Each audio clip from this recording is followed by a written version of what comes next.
It's the weekly wrap with your host, broadcasting legend Bruce Wolf, and his trusty sidekick, comedian Tim Slagle. And now, without further ado, Bruce Wolf.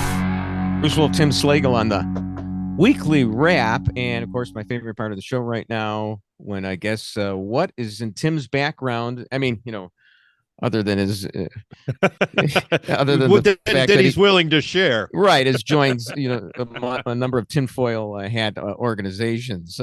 But I'm going to say your background is going to be the podium at the Air Force Academy, and you're the guy who actually sandbagged President Biden. Am I right about that? Do I have that background? Sandbagging. No, I'm at the. I'm here at the Federal Reserve, where they put on a couple of extra shifts now that the budget deal has passed. The ceiling has been raised. Okay, all right. Well, we'll get to the. It's I'm like Chevy Chase when you said there wasn't going to be any math, and I pretend I know of the multiplication tables like Homer Simpson, but we'll get to that. Let's do something very simple for me that anybody could understand, and it's Joe Biden tripping. We record these on Thursdays, and I like this Benny Johnson tweet, breaking, but he didn't break anything. But yeah, we don't know yet, do we? Oh well, I mean, he got up, and he tripped. Everybody will know this by the time they listen to this podcast. But tripped at the Air Force Academy graduation. He'd given a speech and he was wearing the nice cap, and he did actually trip over something. It was a black sandbag there. Now I'm concerned that it might even be worse. How long was he standing there? He didn't notice or forgot that there was the sandbag there? That could be the thing, and that would be worse. But well, his entrance was just as clumsy. He had to ask directions to the stage twice. Oh, really? I didn't. Where did you get this information? I mean, I've been reading around it, but that's what happened. Okay. It's just transmitted to me from a UFO. I figured as much. So I'm thinking. First of all, they should have played the Air Force theme. Off we go into the oops. But Dick Van Dyke, who reportedly still exercises at age 97, would have a better shot at sidestepping that ottoman than Biden would that sandbag. It was about about 6 inches off the ground. That's right. How thick it was. Right. Yeah. Well, I mean, anybody could look. I'm not the one to talk. I have tripped a few times while jogging and holding my cell phone. Of course, I'm looking at the cell phone, but the reason I trip, and I can trip over the proverbial crack that would break your mother's back, because I don't really actually jog. I shuffle. And that's the thing about Biden. His gait is not very good anymore. So he is likely to trip over a little sandbag like that. Somebody tweeted, it was really funny. They said, when he saw that sandbag, he was probably had an acid flashback to storming the beach at Normandy, which of course he did. So yeah, excellent tweet. There was somebody also mentioned that Biden had mocked Trump at West Point. You probably remember this. Biden had said, look at how he steps and look at how I step. Watch how I run up ramps and he stumbles down ramps. Come on. Come on. I mean, between Biden and Trump, I mean, you got the Sunshine Boys against each other for the presidency. But I just we didn't get the audio. It's you got to listen to it. You got to listen to it. Listen to the audio. That's because the cadets get a big kick out of it. There's not a lot of sympathy for the old man who likely broke a hip that they haven't told us about yet. I would think if any cadet who cheered should be court-martialed. Don't you think? That we could just wipe out an entire graduation class of the Air Force. I mean, not like we're going to help Ukraine with our Air Force pilots or anything like that. So, yeah, but it's just not a good look for, I mean, this is, and there's another one coming. I mean, he did it at the G7 summit, and I think, did I mention it when you were still here? You may have been off, but I remember saying, what's the over/under on him falling again? And I didn't think it would be like within about, was that 2 weeks ago? So, it could theoretically happen on a debate stage, which is probably a reason you're never going to see a debate. Trump doesn't want to have one. Biden doesn't want to have one, and that's too bad. I don't think anyone wants to go down into Biden's basement with him, which is probably where you'd have to go. If probably, yeah. Somebody asked him how come he hasn't had a campaign announcement rally yet. And he just stared at him and just said, what are you talking about? Exactly. Right. Am I running for president? So, yeah, all right. But, it's a good visual because, money and, velocity of money and M1 and all the, that's way above everybody's head, including mine. But, I can understand somebody tripping. So let's turn our attention to in Chicago. Now, you knew that when Mayor Johnson said that he was going to have like 30 peacekeepers go into the neighborhoods. I mean, you knew he was you talk about setting yourself up for a fall, sandbagging yourself. I mean, that's Mayor Johnson. And then you have the worst weekend in 7 or 8 years. Well, not to mention one of the peacekeepers actually robbed and beat up a tourist. It's I mean, one out of 30. No wallet, no peace. Yeah, right. But 1 out of 30 isn't bad. I mean, if you could get 29 good, I'd say that your averages are pretty good. Now, of course, the answer to all this is money. It makes the world go around. I mean, that's because, in his speech, and he did say, oh, it was a terrible, tragic, awful weekend. But, it came down to if Hubert Humphrey's dictum in 1968 at the Democratic Convention, if rats were biting at my feet, I'd riot too. I mean, so there's always the excuse. There's always, I'm depraved and I'm deprived. That's always the answer, right? Now, were these peacekeepers paid? Not enough if they're having to rob tourists, I guess. Yeah, no, right. The answer is always money. I mean, and what's old is new. I mean, why don't we just have midnight through 4 a.m. basketball? Why don't we have another Head Start program, even though it was shown that nothing actually is accomplished after a couple of years? None of this stuff ever works. So meantime, I was reading this after a spate of shootings. It's one thing if it happens, on the west side or the south side.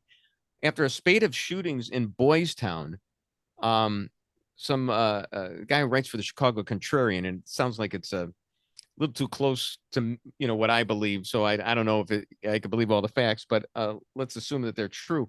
He's basically saying that Boystown, East Lakeview, and Wrigleyville have fallen, and the gays are fleeing because of property taxes and crime. Here's the thing.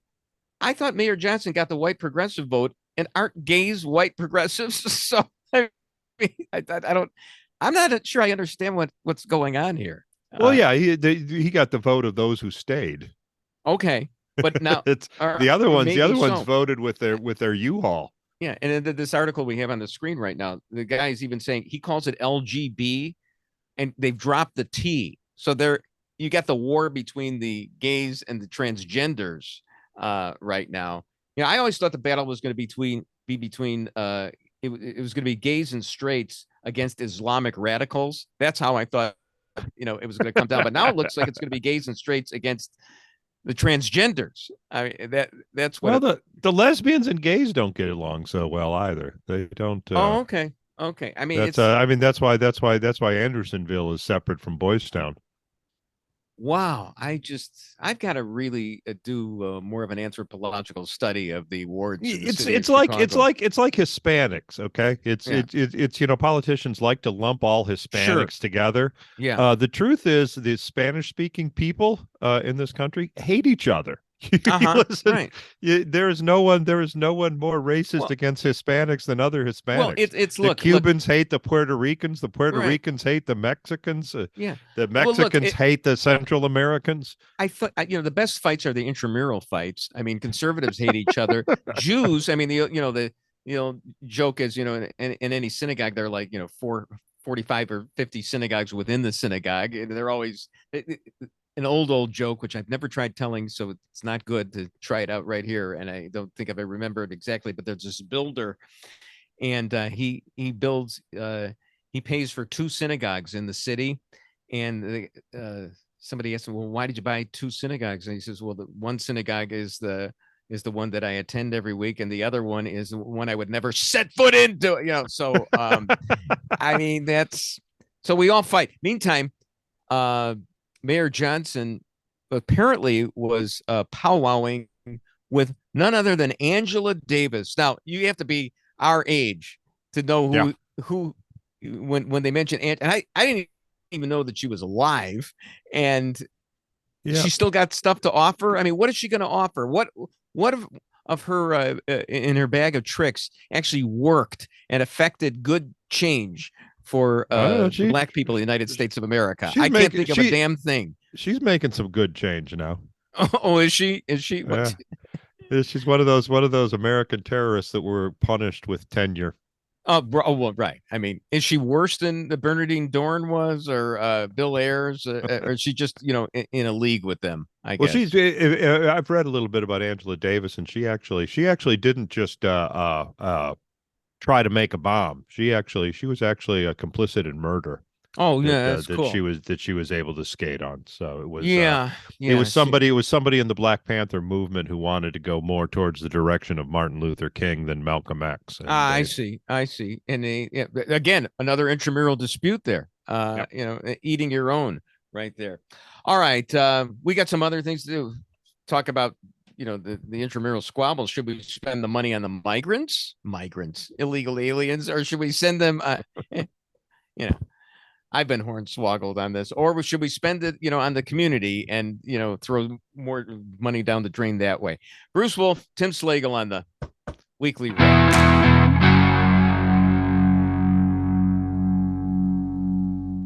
A video has gone viral appearing to show a white woman making an incredibly dramatic scene in New York City after she apparently, according to all that we know, tried to claim a rental bicycle that a black man had already paid for. So here's the first part of that video. Take a look. Help me! Please help me! Please help me! Please help me! Help! Please, guys! What the fuck is going on? Yo, don't take it, bro. Now you're not getting the bike, bro. Help! Get off me! Why you took his phone? What's wrong with you? You're not touching his phone. You're not touching his phone. I'm not touching you. Bruce Wolf, Tim Slagle on the Weekly Wrap. So, we're debating about this. Was this woman a whiner, a Karen, deserves everything she gets? And remember, anytime you start complaining about a black person, that person is likely to get lynched. So you got to be really careful about this. I mean, that's actually the what? That's the justification for heaping the scorn on her. She was entitled to that bicycle. She had reserved that in New York. I mean, it might have been that the young man was trying to get some overtime on the bicycle or something. No. What he was trying to do was he was taking she puts in her credit card, takes out the bike, and then they charge her like $20 for like a couple hours to ride it home. Well, what he was doing was he was going to take the bicycle, and that was going to be the end of it. He was never going to return it. He was never going to stick it back in the rack. That was going to be his bicycle. So she would have been on the hook for the cost of the entire bicycle. Well, I'm trying to, I'm just trying to look at the evidence in a light, in a fantasy most favorable to the young man. That's what I'm trying to do. Because that's what one of the bystanders said as well. But no, I mean, she was right. Yeah. And the problem is that's street lingo too, isn't it? It's you see somebody with something you want. Those are my shoes. Exactly. And that means you're supposed to take off your shoes and give it to them. Look, it's only going to beat you up. It's only $1,200 if the bike isn't returned. And certainly because this is it really? Is that all? Yeah. And this is a woman who's got the money, obviously, because first of all, she's pregnant. How much? And she's carrying around that baby. She doesn't have to spend anything on it right now. She puts in. She had just done a 12-hour shift as a nurse, so she's making mucho. Oh yeah, I mean, she's loaded. You know what this is? Taking a bicycle. She doesn't even can't even afford a cab. She's taking a pregnant woman taking a bicycle. This is, she may as well be pushing around a rickshaw somewhere. I'm pretty sure that Pete Buttigieg was riding a bicycle when he was expecting too. So it's. And remember, for him, you're talking about a man who was not accustomed to big breasts filled with milk, so it was unwieldy for him as he tested that bicycle out. No, I understand that. It's interesting. I wonder if this would fall under his jurisdiction as the Secretary of Transportation. He doesn't seem to be doing too well with trains and everything. We should start him out on like tricycles and move his way up to bicycles in the city of New York. Well, I think equity would have required her to hand over that bike. Well, here, look, it's what I like to call instant reparations. When you got a chance, I mean, and when I was growing up, I always thought that I was going to be on candid camera because that's how paranoia was instilled in the baby boomer generation. If I saw some garbage on the street, I picked it up and threw it out because I thought, and I wished that the candid camera would be on me. Well, now everybody's on candid camera all the time because of cell phones. So you're constantly on TV and you got to learn how to act properly. Like I said, her complaining about him could have created a lynch mob because it's only been since, when was Emmett Till, and that was like the day before yesterday. So, yeah, Emmett Till would have been, what did I hear? He was the same age as someone who just died. Yeah. Wilford Brimley. That's the standard. I realized that he was Wilford Brimley's age. No, every single story makes my jaw drop. This one, then there's this Lululemon. What happened there? Some employees, somebody was robbing the store. They called the cops, and then the employees were admonished. They got fired. That's not the company policy to complain about people robbing stores.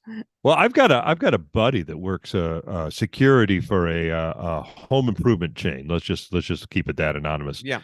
And he followed a shoplifter out.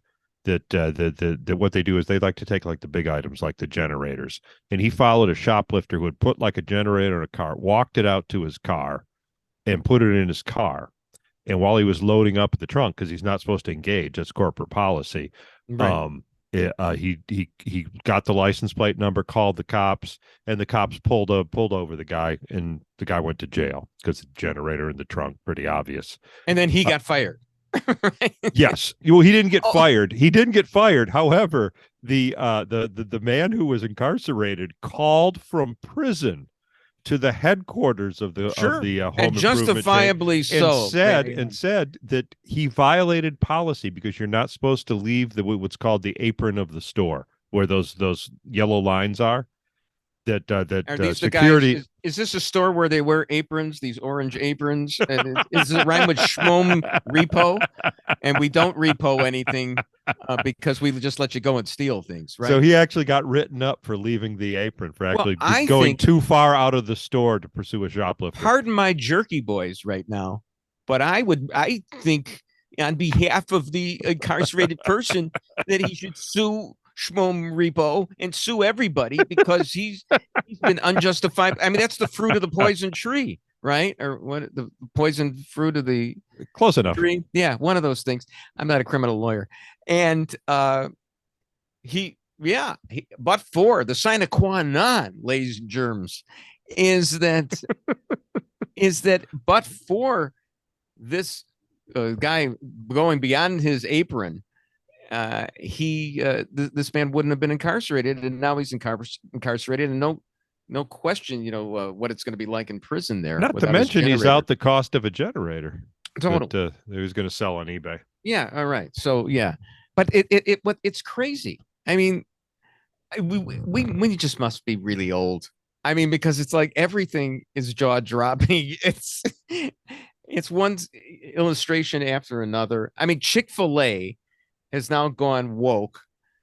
I remember when they were boycotting This has got to be one of the only entities that's been boycotted both right and left, because there was the boycott, about 10 because 15 years ago. The owner contributed to one of those Right. defense of marriage in California, even though Chick-fil-A itself would never discriminate. We want to sell chicken to everybody, okay, and we would employ anybody. They didn't need a DEI person, which is what they've got now, because they never discriminated against employees to begin with.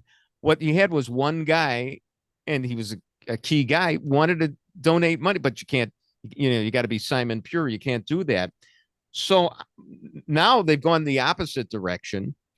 And to me, hey, wake me when they're open on Sundays. Then then they'll show they're really, come on. I mean, what are you doing? That's way too, that's practically abolishing the distinction between church and state. If you have a Chick-fil-A open on Sundays, that's no good. And you know what they should have? It's like a deli open on Saturdays. Right. Totally. That's not a real. That's a deli that'll sell you a Reuben with cheese. That's not a real deli. Tell me about it. Blah. You know what? Maybe Chick-fil-A, as penance for their anti-gay marriage stance from many, many years ago. I mean, in addition to having, the DEI stuff, they should serve Bud Light as the beverage of choice. Somebody's got to serve it. Now, Modelo has taken over Bud Light, but they're both owned by Anheuser-Busch, so it doesn't.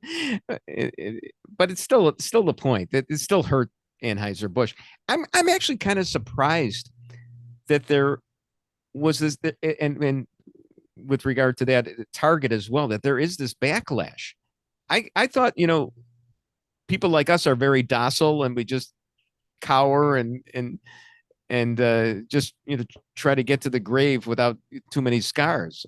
But there really is this backlash now. Well, there's options. It's Coors Light doesn't taste that much different from Bud Light, right? And but I mean, just that anybody would take a stand. I mean, who are these people who are taking a stand now by not drinking Bud Light or not going to Target? It's not even really a stand. It's just you move 2 feet down the aisle and pick up a different 12-pack. It's like, nah, I don't want to be part of that. It's the same thing too. I'll go to Walmart and save some money. But it's just interesting that it would even force somebody to do something like that. I mean, I could see it. It's hard for me to imagine. Now I feel sorry for the Target CEO, because he was trying to defend what they were doing, which was taking down some of these more obscene pride displays, and at the same time vowing LGBTQ support. And he said, quote, "This has been a very hard day." And I would say to that, that's what they said. Okay. All right. So there you go. There you go. Then of course, locally, there's this store called a bakery, I guess, called Uprising, which had the family-friendly drag shows, and there was some vandalism, and they have closed. They're not coming back. So there was vandalism in the store. Apparently there was some vandalism. Now I saw this article by WJOB.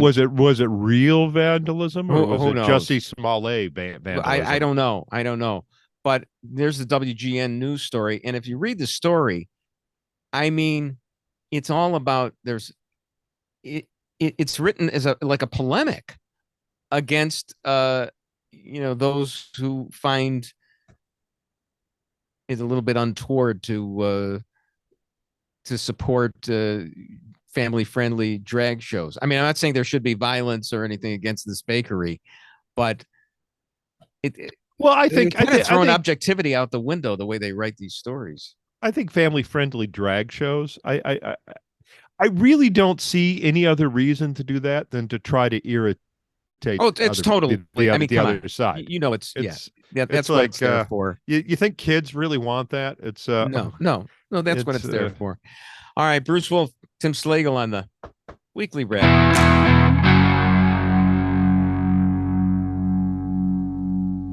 For decades, there's been that Surgeon General's warning on packs of cigarettes. But this morning, for the first time, a new warning about something else, social media and what it means for kids' mental health. Why now for this advisory?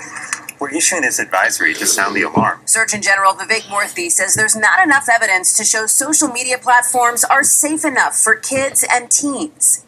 We see rates of depression and anxiety and suicide and loneliness going up among young people. And I'm concerned that social media is an important driver of that youth mental health crisis. This is the defining public health issue of our time. Bruce Wolf, Tim Slagle on the weekly wrap. And, well, there you go. The Surgeon General, what happened to the Surgeon General with a little testicular fortitude, who said that cigarettes could, how about we put a warning on the sides of cell phones right now? Yeah, or how about this? How about you got to be 21 to have a cell phone? How about that? We do that with cigarettes. That's that's a regulation, isn't it? That's not. How about parents taking away the cell phones? When I was raising my kids, at first, it was the slippery slope or the drip, drip, drip. At first it was, okay, it's just a car phone. You can only use it for emergencies in the car. You cannot bring it into school. Well, okay. Well, back then you probably couldn't. You could. Well, first of all, they were humongous. Those gigantic bricks that you see on Seinfeld all the time. You could bring the handset, but that was about it. The rest of it was all attached in the car. Yeah, or they look like walkie-talkies. Yeah. So I lost my train of thought. Joe Biden, you want to cue me on what I was thinking about? I've seen parents like in grocery stores and that the kid will start whining and they take out their phone and they give the phone to the kid, and then the kid just goes into this other zone. They just go into the matrix and they just disappear and they stop being a pain in the butt. So it's it's a pacifier, no question about it.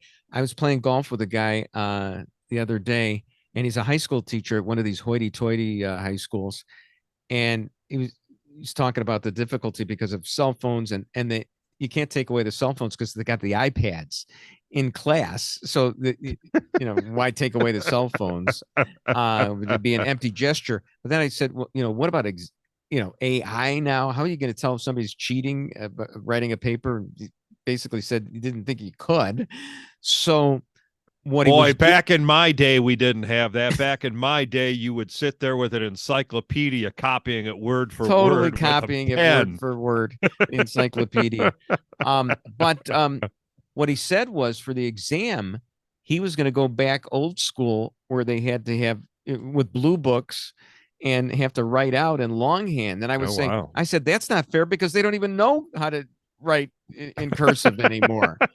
How do I do this? Do I connect the letters? And now when I was growing up, I was a lefty. We had the wherever fountain pens, and I was a lefty, and I didn't have that great handwriting to begin with, but the ink would still be wet, and as my hand went across the page, I would smear the ink, so it was totally indecipherable. I never thought about that. Oh, it was totally favored right-handed writers. Unless you were in Hebrew school. Yeah. But I just it just doesn't seem like the Surgeon General has much has put much teeth into this, but it should be up to the parents anyway. Turning our attention to Donald Trump, who among the crazier things he said recently was that New York was better than Florida during the pandemic. Now, I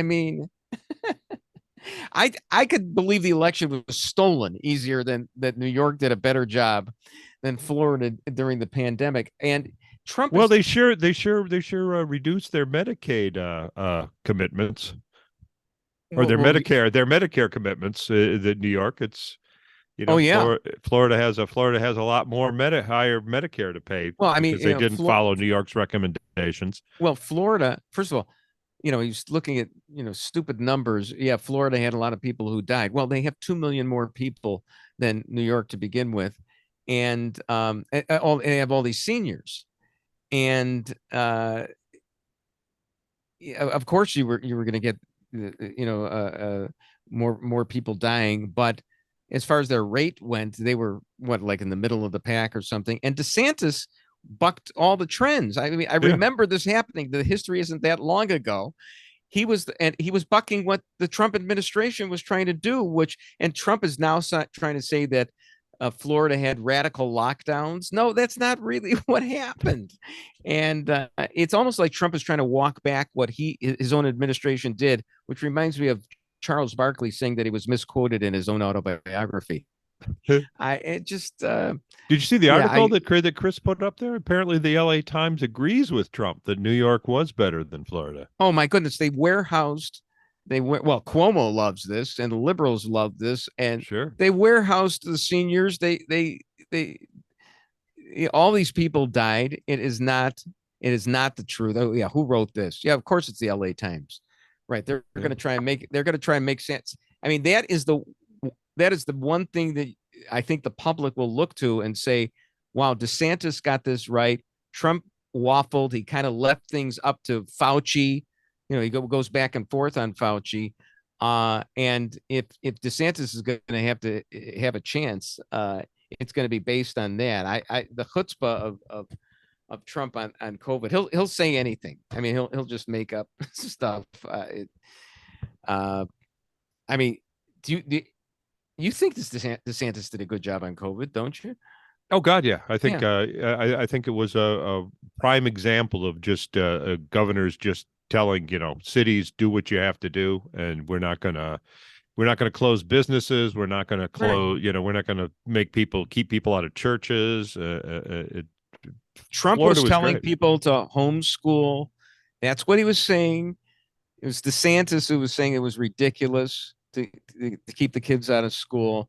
I mean, yeah, there's certain people, they'll just believe anything that Trump has. Yeah, DeSantis was encouraging kids to come down for spring break, which right. For me, that was yeah. It's they can survive it.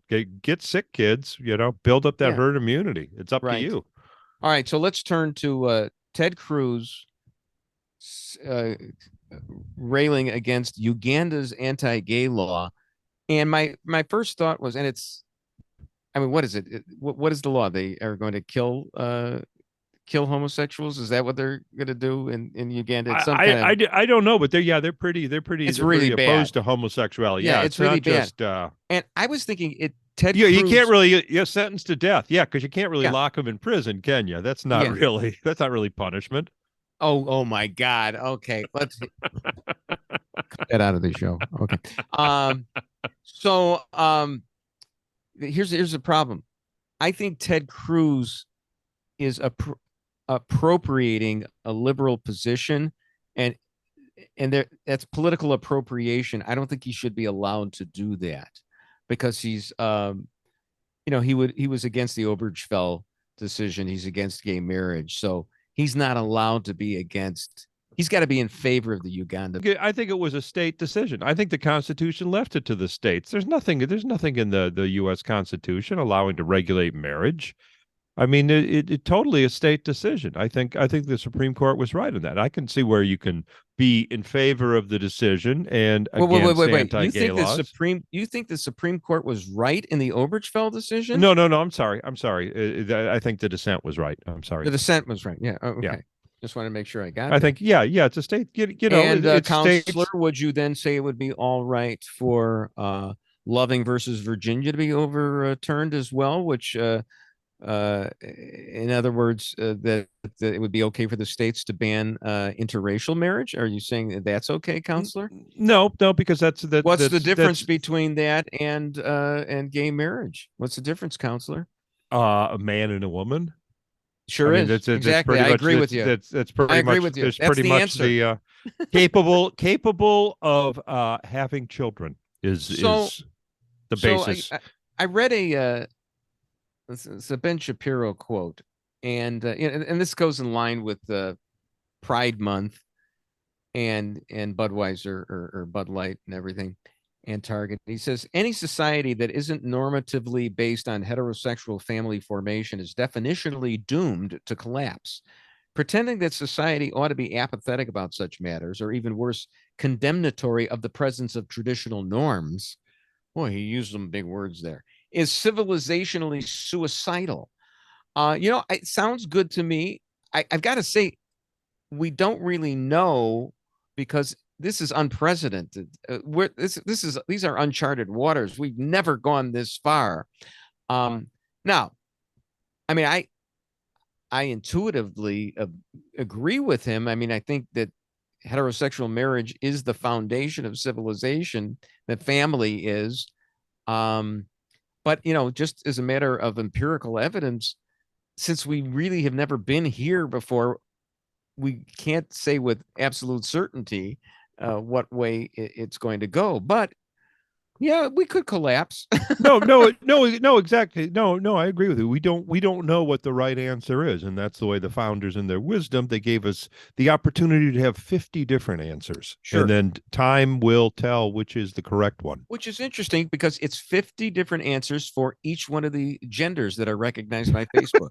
So there you go. I agree with you on that. That's very good. All right, really quickly here, because I know you got that money in the background there. I thought the debt deal was fine. It's what you can get. Elections have consequences. Kevin McCarthy, the much lambasted Kevin McCarthy and maligned McCarthy, actually got a deal here, and it's what you could get right now. Agree, disagree? Bruce, you ignorant slut. Absolutely not. The House already passed a bill. Mike Lee had 43 senators on board to pass that bill, and as it approached the deadline that Janet Yellen had made up, sure, it would get more crucial for more senators to get on board. So I think the original bill that the House passed could have been rammed through. That's my opinion. It's interesting. I think the Republicans were winning that one, and I think I think they were winning the who's going to cause the default debate. See, or maybe you're right, but I think they still won. And it's making the Democrats scream. Well, you really hurt me when you called me an ignorant slut. Bruce Wolf, Tim Slagle on the Weekly Rip.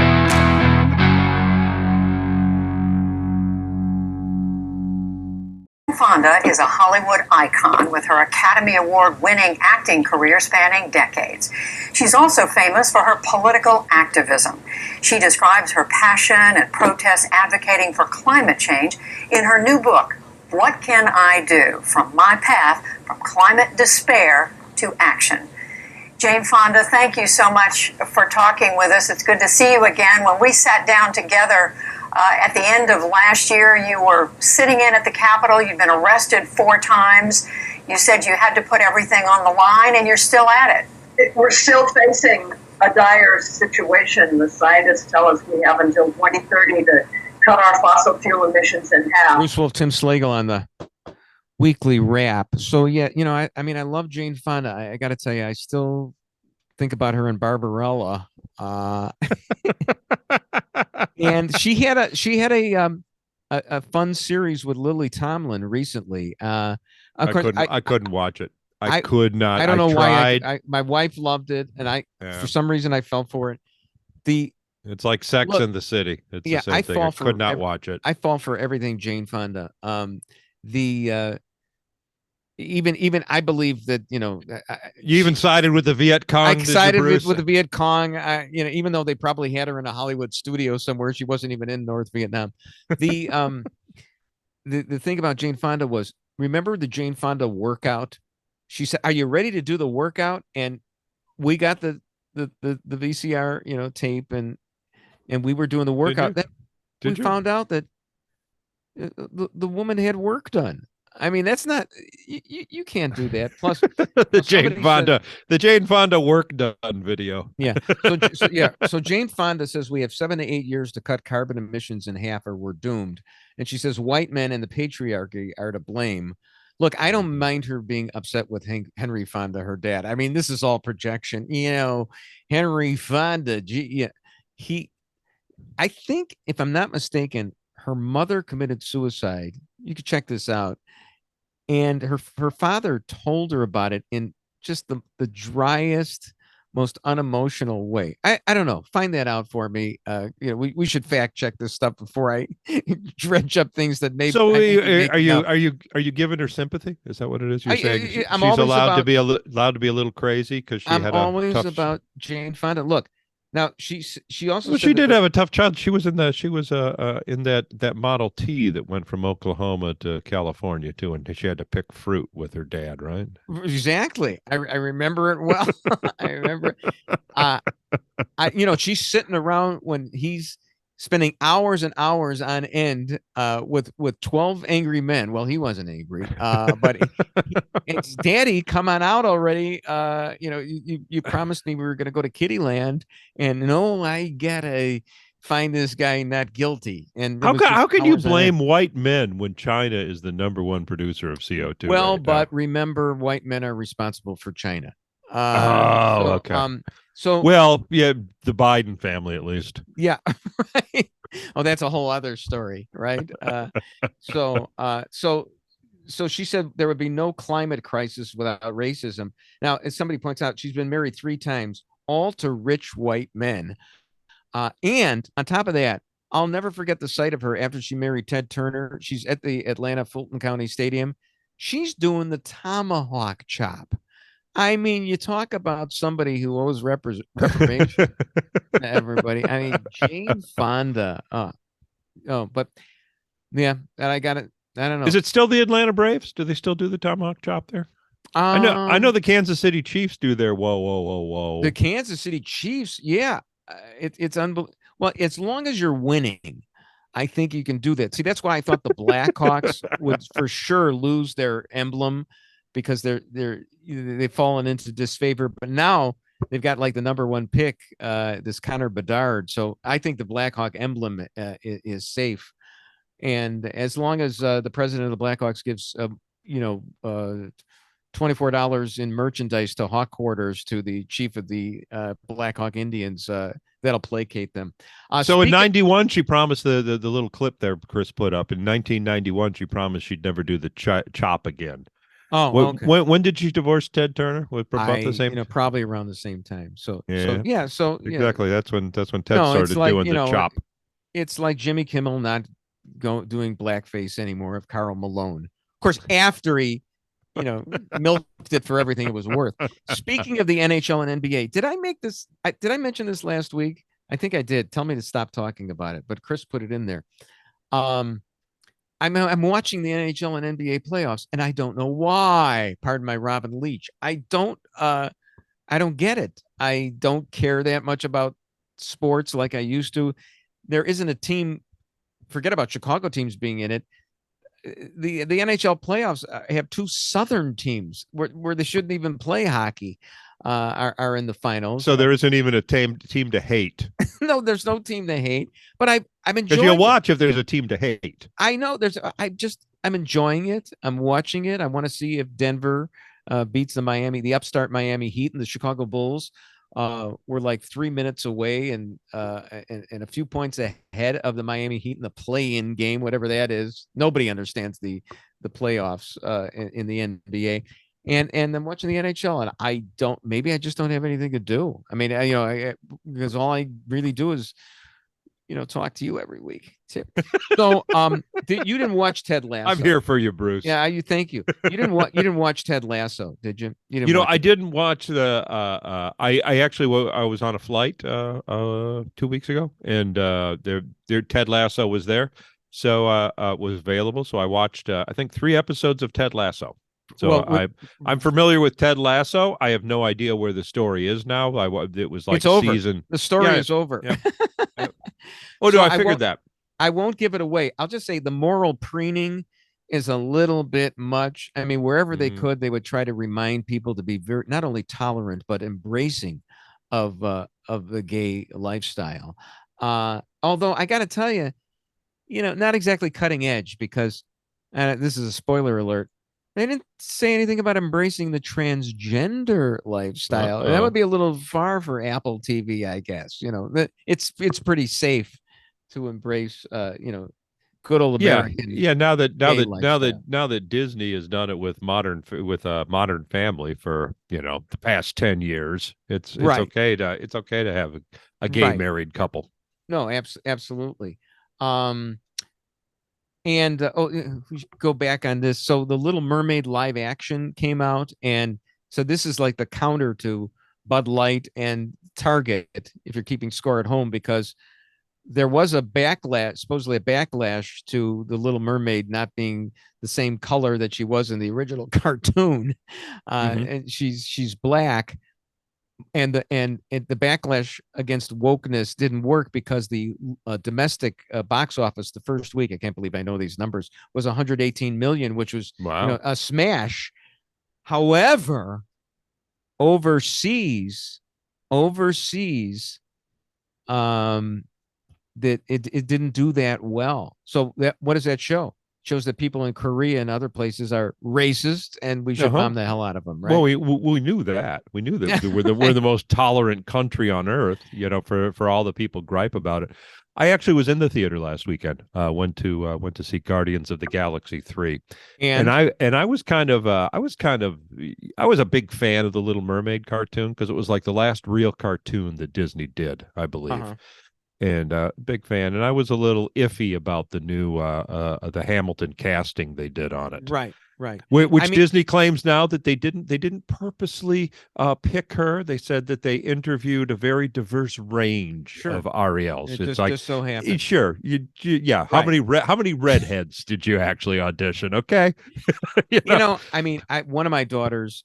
I've watched The Little Mermaid, 30 years ago or whatever it was. They took out Le Passant. Then this. The Le Passant. How I love Le Passant. Oh, I didn't know that. But they didn't take Under the Sea out, did they? No, of course they couldn't. But I think they took Le Passant out because it was probably a French stereotype. I enjoyed the movie, and what's more important is my daughter had to watch it 150 times, so she never could get enough of it. So here's what I wanted. What I wanted to say. Here's where this long rant I went on to get to there. It's so here at the theater. There's a big Little Mermaid poster, and it's just little black girls are lining up to have their picture taken in front of the poster. Really? And it just touched my heart so much. Well, there you go. I said, okay, maybe it is a good thing to have a black Ariel. Why not? As long as the songs are good and everything like that. Oh, I got to tell you, there's this. She does Whitney Houston some of those songs though. Oh, okay. Where she adds like a dozen notes that didn't have to be there. There's this black movie reviewer for National Review named Armand White, and he's actually very accessible. I've talked to him on Twitter, and basically I say to him, I got to tell you, I don't understand what you're saying, but I know that I should believe what you believe. He hates everything. He hated The Wire. Okay. He said The Wire he made it sound like it was like indulging in stereotypes or whatever. And I liked The Wire. Yeah.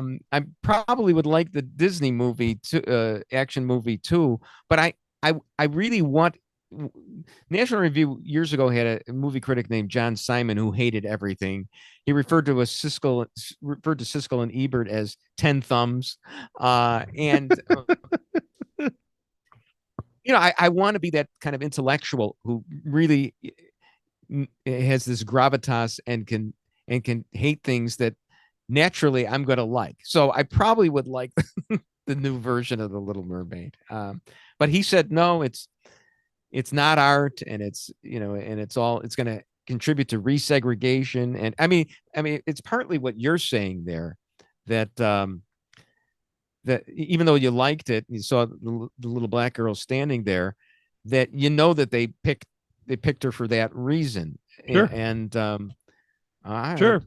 Sure, exactly. But but so what? You know what? If it can make those little girls so happy, I don't see a problem with it. And of course I'm mistaken, because at first I thought it said Halle Berry, and I was going, wow, and oh no, okay, it's Halle Bailey, which I'm sure is good. Bruce Wolf, Tim Slagle on the Weekly Wrap. And that's the Weekly Wrap on radio and television. Follow Bruce at Bruce Wolf Shy on Twitter, and Tim at timslagle.com. The Weekly Wrap with Bruce Wolf, a CP Pods production.